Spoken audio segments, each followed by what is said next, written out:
Arigato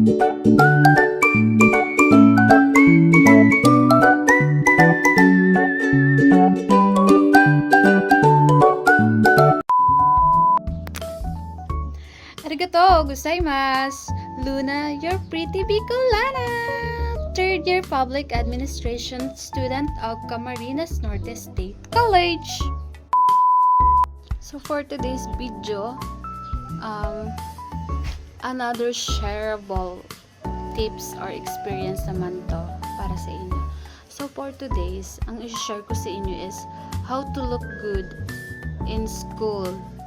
No uniform edition. Katulad ng wash day, diba? So, number 1 is find your signature style, hairstyle, diba?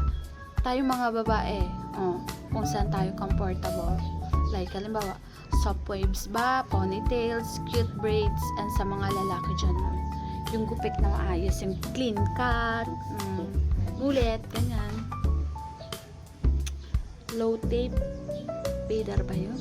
And then number 2, sa mga babae dyan, try natural makeup, light makeup, ganon. And then sa mga lalaki rin, pwede naman gumamit ng lip balm para sa pag-moisturize ng lips, para meron tayong pink lips. And then apply tayo ng sunscreen.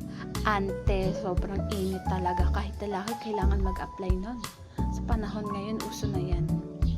No gender something discrimination sa paggagamit ng mga skincare product. And then wear outfits that you feel comfortable.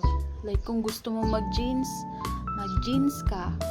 Kung gusto mong skirt, pwede naman, basta above the knee, kasi nga meron tayong requirement sa school na kapag sobrang ikli, bawal yan kasi alam mo na, Pilipinas.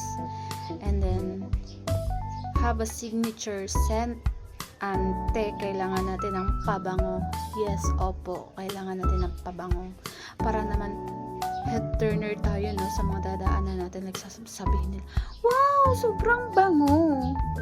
And then dala tayo ng mga fashion style natin, like sa bag natin, mga anik-anik, mga bags din sa mga boys, yung mga shoulder bag na ganyan, or pwede rin kayong gumamit ng tote bag as long as trip ninyo.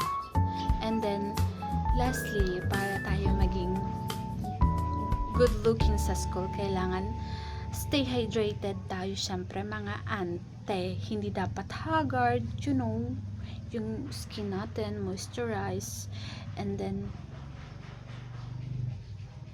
makakatulong to para yung posture natin, di tayo mukhang pagod, di tayo mukhang puyat, ganyan, di ba?